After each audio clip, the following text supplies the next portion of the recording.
नमाज ईद उल फितर का तरीक़ा समाअत फरमा लीजिए। पहली रकात में इमाम साहब अल्लाहु अकबर कहेंगे, हम सब हाथ बांध लेंगे, सना पढ़ेंगे। सना पढ़ने के बाद इमाम साहब अल्लाहु अकबर कहेंगे, तमाम लोग हाथ कानों तक लेकर जाएंगे, फिर छोड़ देंगे। फिर इमाम साहब अल्लाहु अकबर कहेंगे, हाथ कानों तक लेकर जाएंगे और छोड़ देंगे। तीसरी तकबीर में इमाम साहब अल्लाहु अकबर कहेंगे तो हाथ आपने बांध लेने हैं। इमाम साहब क़िरात करेंगे, सूरत पढ़ेंगे, उसके बाद रकू होगा, सजदा होगा।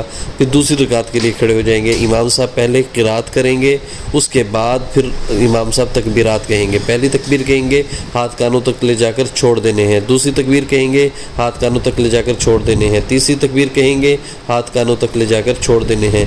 चौथी जब तकबीर कहेंगे तो आपने रुकू में चले जाना है। इसी तरह फिर सजदा करना है और नमाज को मुकम्मल करना है।